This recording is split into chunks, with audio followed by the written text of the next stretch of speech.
दिल्ली चुनाव इंतजार खत्म हुआ। बीजेपी 8 फरवरी को जो रिजल्ट आया उसमें भारी बहुमत से बम्पर जीत मिली। अब एक तरफा कहें कि बम्पर जीत जो दी है वो जनता ने दी है। दिल्ली की जनता ने क्या सोच के बीजेपी को भी 27-28 साल बाद एक मौका दिया है, और उधर केजरीवाल को भी बम्पर हार मिली। 10-11 साल से उनकी सरकार चल रही थी। कहीं ना कहीं कमियां और कहीं ना कहीं कमजोरी, कहीं उनके भाषणों में और कहीं उनके फेरबदल मंत्रियों के, और खास तौर पर जेल जाना और जेल से आने के बाद इस्तीफा देना, अतिशी को बिठाना। जेल जाने से पहले इस्तीफा दे देते, जैसे कि सोरेन हेमंत ने दिया था, हेमंत सोरेन ने दिया था। तो जेल से आने के बाद इस्तीफा और कुछ दिनों के लिए अतिशी को चार्ज सौंपना, एक कठपुतली बना के। तो दोस्तों, कहीं ना कहीं केजरीवाल की एक कमियां जनता की नज़र में आते गईं। ऊपर से भाजपा ने कोई कसर नहीं छोड़ी केजरीवाल की छवि खराब करने के लिए। तो दोस्तों, इसी विषय में कुछ बातें करेंगे कि भाजपा वोट कैसे जीत जाती है और कहां पकड़ है। नहीं तो ईवीएम में खराबी है, खराबी है तो है कहां पर, और वोट कहां से आते हैं और कहां कैसे भाजपा जीत रही है। जब भाजपा चाहती है तो चुनाव से पहले ऐलान कर देती है कि हाँ, हम जीत रहे हैं यहाँ पे। और केजरीवाल जी, आगे की उनकी रणनीति क्या होगी और कैसे अपने आप को खड़ा रखेंगे, इन छोटी छोटी बातों पे कुछ चर्चा करेंगे आपके साथ। तो आप देख रहे हैं प्राइम इंडिया रिपोर्ट, लास्ट तक बने रहें, और अगर फर्स्ट टाइम है तो चैनल को सब्सक्राइब कर लें। तो दोस्तों, सबसे पहले बात करते हैं केजरीवाल जी की, फिर बात करेंगे मोदी साहब की, भाजपा की, कि भाजपा जीतती कैसे है।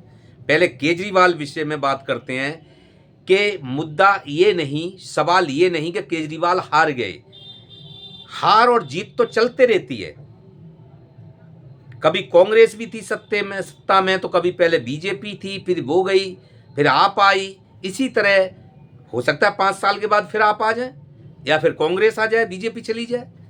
तो ये तो बात अलग है, लेकिन सवाल ये उठता है कि जो केजरीवाल की दिल्ली में और पंजाब में सरकार थी, अब ये दिल्ली में मोदी जी के और शाह जी के नाक के नीचे केजरीवाल अपना कारोबार फैलाए बैठे थे, जो कि उनको रात दिन खटक रहा था, छवि खराब करने में, सबको जेल डालने में और जनता की नज़र में गिराने में मोदी और शाह ने कसर नहीं छोड़ी कि किसी तरह ना किसी तरह आप पार्टी को एक बर्बाद और छवि खराब करी जाए। जबकि हम ये नहीं कह रहे कि लिखला कुछ भी नहीं है, सब नेता बाहर आए और बरी हुए, दोष कोई साबित नहीं हुआ। लेकिन ये सत्ता का, केंद्र सरकार का, अपनी एजेंसियों की पावर यूज की। जब कोई दोष नहीं निकला, कोर्ट ने उनको बरी कर दिया, कुछ साबित नहीं हुआ, ईडी सीबीआई कुछ सबूत नहीं पेश कर पाई, तो कोर्ट ने उनको बरी किया।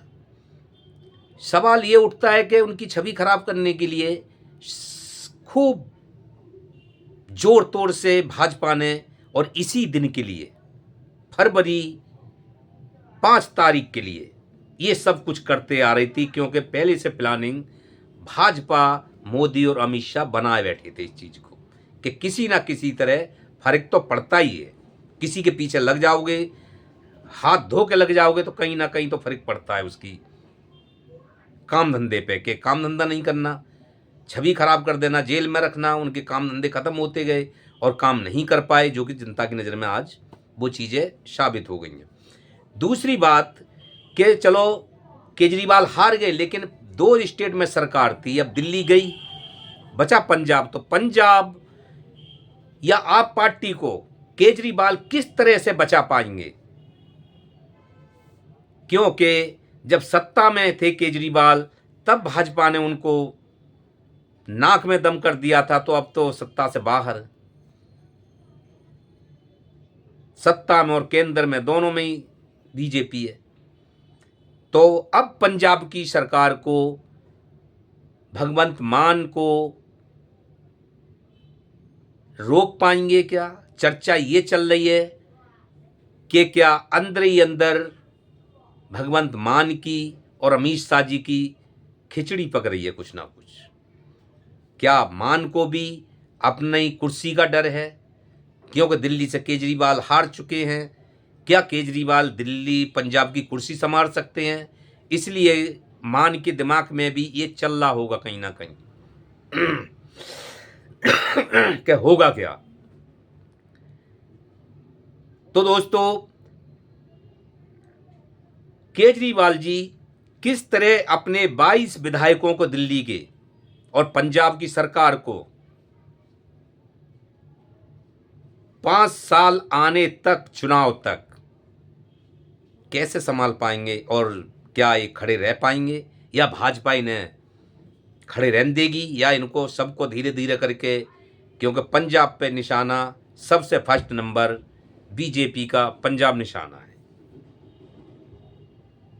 तो दोस्तों, केजरीवाल को मुश्किलों का ये दौर है मुश्किलों का, जो कि बड़ी कठिनाइयों के साथ उन्हें अपनी पार्टी को संवारना पड़ेगा। कुछ भी हो सकता है, जेल भी जा सकते हैं। सत्ता में थे तब जेल चले गए, तो अब कौन सी बड़ी बात है। तो सवाल ये उठता है कि क्या केजरीवाल पार्टी बिखर जाएगी, या उसको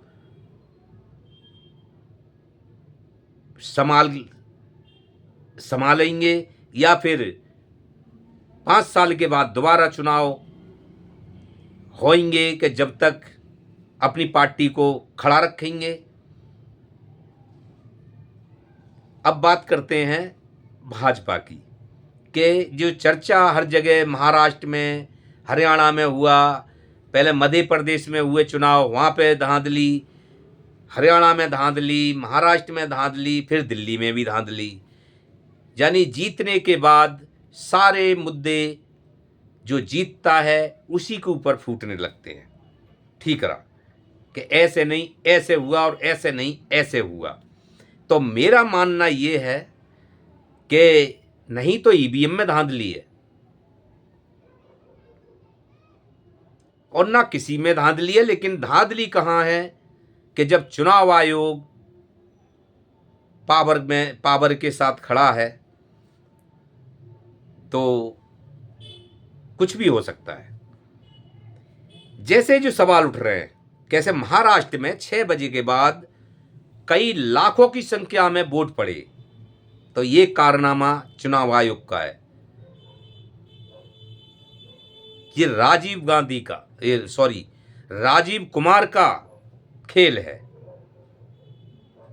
क्या राजीव कुमार रिटायरी के बाद अपने लिए जगह बना के बैठे हुए हैं कि मैं बीजेपी का साथ दूंगा तो मुझे कहीं ना कहीं जगह मिल ही जाएगी? तो इसलिए चुनाव आयोग पीठ पीछे ये कारनामे कर रहा है कि वोट कहाँ से बढ़े। जो राहुल गांधी ने खुलासा किया है और उसको चुनाव आयोग पे आरोप लगाया है कि इतने वोट 6 बजे के बाद लाखों की संख्या में कहाँ से पड़े। यानी शाम होते होते तो वोट लाइन खत्म हो जाती है, लेकिन लाखों की संख्या में वोट बढ़े हुए हैं। 6 महीने में कई लाख वोट नए कैसे बने, जो कि 5 साल में नहीं बने, उससे ज़्यादा 6 महीने में बन गए। तो ये वोटरों की संख्या बढ़ाना और वोटरों की संख्या घटाना, कांग्रेस वोट, आप आदमी वोट काट दिए जाएं, बीजेपी वोट बढ़ा दिए जाएं, तो ये ना तो किसी को पता लग रहा है और ना ईवीएम में कोई घोटाला है। जब वोट ही नहीं पड़ेंगे आपके तो आप जीतेंगे कहाँ से? बीजेपी की वोट पड़ेंगे तो बीजेपी की जीतेंगे। तो ये चुनाव आयोग का एक अंदरूनी अच्छा खेल है। तो ये सारा खेल है चुनाव आयोग के हाथ में, क्योंकि वो चुनाव आयोग नहीं है जो, ये ऐसा चुनाव आयोग बन गया है जैसे कि अखिलेश यादव ने कहा था कि मेरे पास अगर सफ़ेद कपड़ा होता तो मैं कफन के तौर पे उसको भेज देता कि चुनाव आयोग मर चुका है।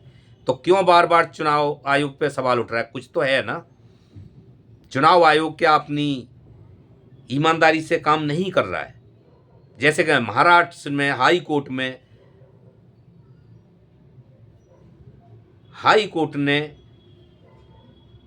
चुनाव आयोग के खिलाफ जो नोटिस भेजे हैं और उनसे जवाब मांगे हैं, तो ये कुछ तो दाल में काला नहीं, पूरी दाल काली चुनाव आयोग करके बैठा हुआ है। ये बीजेपी की कठपुतली बन गया है, इशारे पे नाचने वाला। तो दोस्तों, ये सारा काम जड़ चुनाव आयोग का है।